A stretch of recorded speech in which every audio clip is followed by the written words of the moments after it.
What's your superpower? What's something you do really well? My next guest on Nashville Dyslexia Center, The Interviews, has two superpowers. Her name is Robbin Kent. She's a former school counselor who can personally relate to the children that we serve at Nashville Dyslexia Center. Welcome, Robin. Thank you so much for joining me today. Yes, I'm so excited to be here. It's such an honor and such a pleasure. Thank you. Well, I'm excited for you to have the opportunity to share your story today. I follow Robin on social media, and she has been such a positive influence coming across my daily feed. And I know she's going to be for our audience too today. So, Robin, why don't we start by just having you tell us a little bit about your background? All right, awesome. Yes, as Aaron was saying, I am a school counselor. I was a school counselor for 16 years because my first passion was instilling in children that they can do anything that they put their mind to. And I know this from my two superpowers that Aaron mentioned. My two superpowers are ADHD and dyslexia. The funny thing is I did not figure out those superpowers until in my early 30s. So it has been able to actually give me the strength and overcome obstacles and overcome things, but given me tools in my tool bag to be able to be successful where I am now. So, you learned about dyslexia and ADHD in your 30s.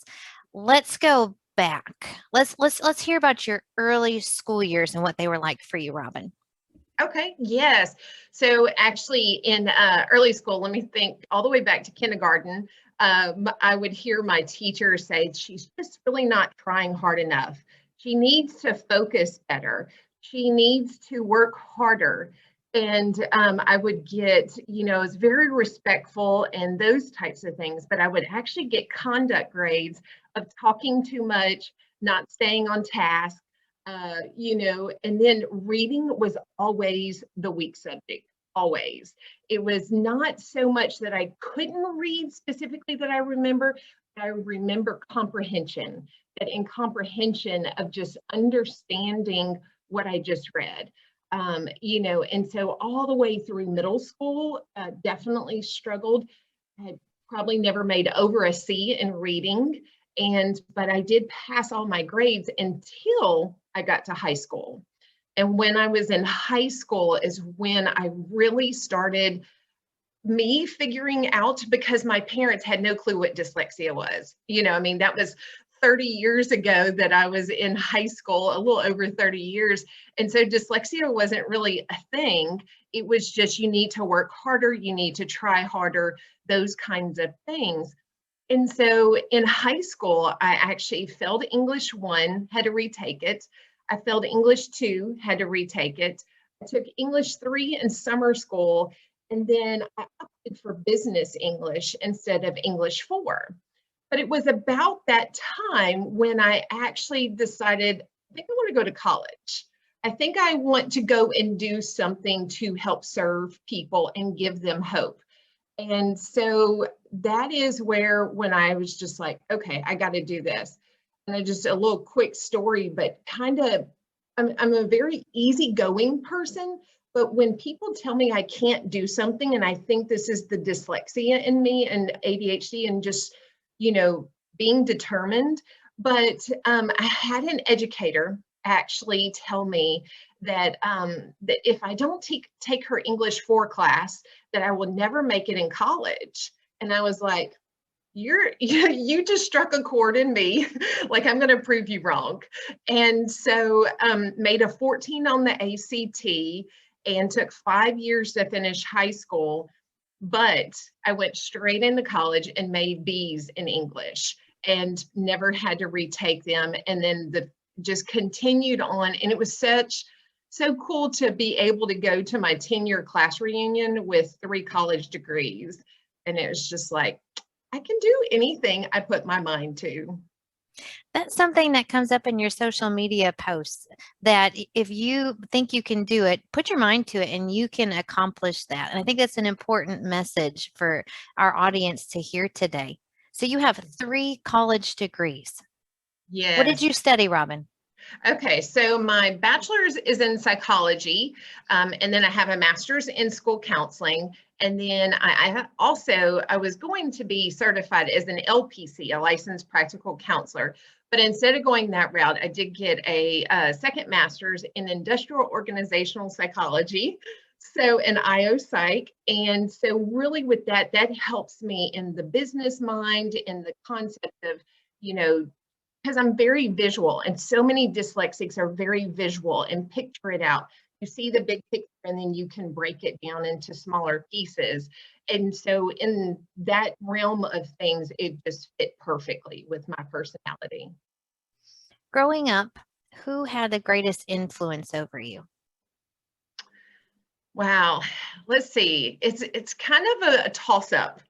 Um, Probably, a mix of my parents, of just, they, even though they were trying to figure out what was going on, and they knew I was a hard worker, they knew that I didn't just sit around and not do anything, but at the same time, they struggled in how to help me and what to do. But their support was huge, just knowing that I could. But then also, probably the biggest person that spoken to me was two educators in high school. So even though I had that one educator that was kind of like, you can't do this, but at least I had two others. It was a geometry teacher and a speech teacher, because actually where I really found my light and my love in high school was in speech and debate. And so being part of that team, just a little bit of debate, but lots of speech and, speaking in front of people and making those kind of interactions with body language and things like that, that was just, so the teacher that was my speech teacher and my geometry teacher, they saw that I was smart. And that was probably the first time of people outside of my family that were like, you're smart, you can do this. And they could see the difference of the way that I was learning. They didn't put the word dyslexic on me. They didn't label me even ADHD or anything like that, but they saw that and they spoke that into me. And still to this day, they actually follow me on social media. And it's just so cool just to see how that is, I want to be them. And that's how and why I went into school counseling, is I wanted to share that with others that they had shared with me. Your story has some similarities to another interview I did. It's another episode of Nashville Dyslexia Center, the interviews with a woman named Taylor. And she was in high school, and a teacher made a comment to her mother, which her mother wisely did not tell her at the time. And the comment was, Taylor will likely not graduate college. Taylor's mother didn't say a word to Taylor. Taylor went to college, she graduated, and then her mother told her. And I'm just reminded of the power of words and the influence of teachers. And I'm a former teacher myself, and so that carries great weight. Every little interaction that you have with a child helps them form their self-image. And like you were just saying, you didn't realize how smart you were until high school, which is crazy. That is not, grades are not a measure of intelligence, but yet that is the only marker that a child has growing up in the school system.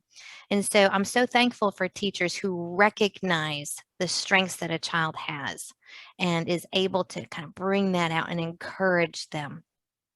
So you said you self-diagnosed your dyslexia in your 30s. Tell us a little bit how that identification of dyslexia came to be in your life. Yes, well, actually, it was about the last 10, 12 years. It was already 4 years into being a school counselor. And I was sitting on the board. I was the chairman of what we call SBLC, School Building Level Committee, and it helps connect a struggling student along with ways to overcome it, and modifications and doing different things like that. And as I'm working with the individuals that are actually trained in dyslexia to notice those disabilities, and we're working with these kids and identifying these kids, I'm like, oh my gosh, this is me. Like, I could so connect and just so relate and put pieces together. And so it was going through that and helping others that actually, as I started talking to the professionals, and I was like, this is me, and they were like, oh my gosh, yes, you are so this, and this. No, I don't reverse the letters, like as in your D's and B's. I was not a letter reversal, but I was a put the letters in order reversed. Like I can remember decades ago, birthday, when I would write happy birthday, I would put, and I'm still trying, I think I would reverse the I and the R. And my mom would catch it, even though I really, now that I think back to it, I truly think that my mom and dad both have some types of dyslexia, and of course it runs in families. And so, but it was just interesting that that is where me helping others, that I was able to go and connect. And that was actually where I started to gain my superpower of I'm smart, I can do this, because I was like, this explains this, this explains this. And it's just putting it together. And it's why I think and I know I'm so passionate to just connect with other people, especially on social media now, about this, because it is just, people are messaging me and going, oh my goodness, like I'm in my 30s or I'm in my 40s and I think I'm this, maybe this explains it. And it's so just empowering, so empowering. Let me ask you about a couple of terms that people use. And I think everyone has their preference of what feels good to them, and as far as terms that are used. Dyslexia is described as a learning disability, but also a learning difference. And people have very strong opinions of which term should be used. And in some cases, there are legal ramifications that go along with a term learning disability. What are your thoughts on both of those terms, learning disability versus learning difference? That's a good question. This is the thing about labels, because I'm not one to really like labels and be put in a box. And actually that started probably in my 40s. That's only 7 years ago, but when I hit my 40s of just trying to not be fit so much in a box. So, but at the same time, I really like the label different. I mean, the learning different, because that's truly what it is. It's truly, you're learning different. You still can have a high IQ. You can still be very intelligent. You're just learning in a different way. Your standard way of how things are taught in the classroom is not how a dyslexic can consume it and actually gain the information. And I think with the learning disability, it brings more of a negative tone to it. But at the same time, it's just all about how you kind of interpret it and how you use it to move forward and not hold you back. And so that's the things, of even working with parents and stuff, of when a kid was diagnosed, whether it's ADHD or with dyslexia, that it's, this label is just for you to help understand what to do and how to move forward. It's not to use it as a crutch. It's not to use it like, okay, I can't do this and I can't do this because this is what I am. And so I think those kind of pieces are, more important maybe than between learning disability and learning different. I love how you said that. Whatever diagnosis is given is a tool to help you know what to do next. And that's a really good way to think about it. And I've heard people say sometimes, like, oh, I don't want to have my child tested because I don't want them to be labeled. I don't want them to have a crutch or an excuse to not work hard. And I have to say to those parents, your child is already working really, really hard. The students that we serve are some of the hardest working people that I have ever met in my life. And so finding out that piece of the puzzle, whether it's dyslexia or ADHD, it's like a light bulb goes on. Now you know what to do next. And no child is going to sit back and say, I don't think I'm really going to do this today. I have this label. I'm not going to do it. They're going to work hard. They're going to try hard. They want to succeed. They want to be able to accomplish things in the classroom. They're not going to treat it as a crutch. So I'm glad you brought that out, because I think that's a common misconception that parents have when their child is struggling. They don't want to go down that official diagnosis path, not realizing how helpful it really can be in their journey. Definitely. So Robbin, how and when do you personally disclose dyslexia and ADHD to others?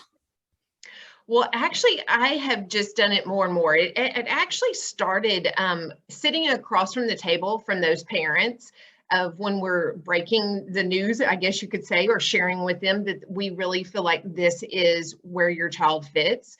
And so I would see the overwhelm in parents and going, oh my goodness, what is this going to mean for them? And what is this going to do? And so that's where I really started being empowered to share my story and say, hang on just a second, let me explain something to you. I'm dyslexic and I've had, trials since I was 5 years old, and in kindergarten and first grade and stuff. But now I'm sitting before you as a professional.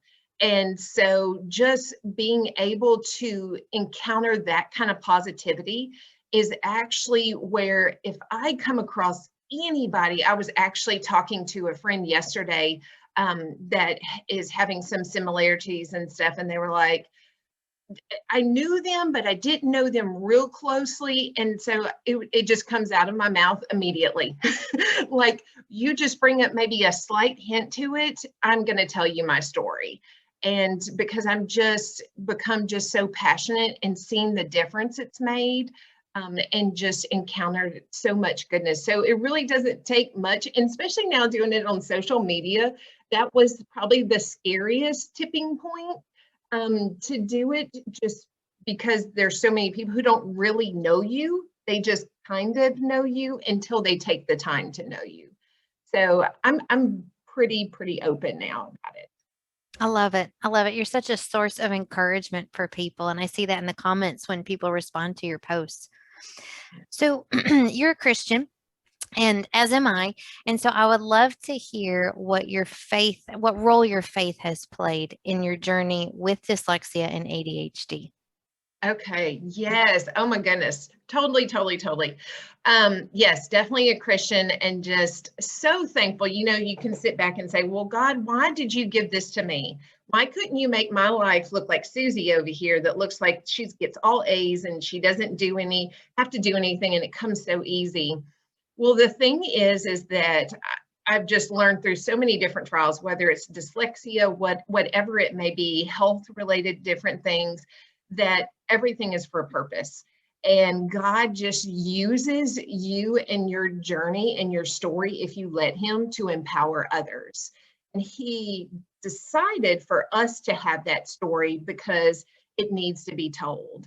And so it is just continued reminder that that I'm supposed to share this. And I think that's where I know that's where I get continued empowerment to actually share, is through my faith, and just knowing that I am blessed to have this, that it is a blessing. It is my superpower. It is not something for me to hold back on. So, but yes, God totally is paving the way, one, to even be able to share and connect with your people and just share this story. So I know He's right there guiding the way. And He uses the trials and the difficulties to shape our character, I believe. And it hurts. It hurts during those times when you're being shaped and molded in order to become more like Christ, according to what we believe. But in the long run, it produced such fruit. And I see that in my students. They are so determined, they are so hardworking, they have such perseverance and grit. They turn into really amazing people. And it's hard though. I see that in them too. They really do have hard moments and hard times. And so having a faith to lean on can really carry you through those hard times. And He's able to do that. Definitely. Most definitely. So you've had a journey as a school counselor. What are you up to now, Robbin? Well, because of, I guess, having so many ideas that run through my head and so many just loves of learning. That's the crazy thing with dyslexia, is that so many of them love to learn. And when you figure out how to learn and what works for you, then you just open the door to so many things. And so actually in 2017, I had the opportunity to leave school counseling. My baby girl was graduating high school, and so I was moving into empty nest world. And actually a year or so before that, I started praying into God. I was like, Lord, please, I'm like, my children are my life. Like, we do all kinds of stuff with them, whether it was softball or band. And so I was the school counselor, and I was Abby's mom and Mickey's mom. And it was just help show me, what do you want me to do next? And so I was able to leave the school system, and I truly enjoyed it. And I know that it has led me into this, but I got to leave and be a health coach, because in that last year of being a school counselor, I actually started being able to take a part of my own health journey. And I've always been an overweight girl, an obese girl, and those kinds of things. And when I hit my 40s, I started taking care more of me. So I had already gotten my mental, together, as in who I am and that I'm smart and those kind of things. But I knew it was time to take care of me. And again, watching my own kids growing up, I knew I had to be that example. And so I got to become a health coach. And then I worked with my colleague, Lisa Arendale, to actually do a health coach and fitness business, which is online. But it's so funny, until just this last year, I was the behind the scenes person. I was the, like, after they get in, we did it together, but she was the one that was out there pulling the people in. But they would know my story, because with Lisa, I was a client first, and then I became her colleague after losing 100 pounds. And so, when you hit your 40s and you lose 100 pounds and you're able to keep it off, and then you're able to inspire others. And then on top of that, of just being a health coach, I also help a brand partner of an athleisure wear company, because the amazing thing, when I left the school system, so my drive were working with kids and empowering them.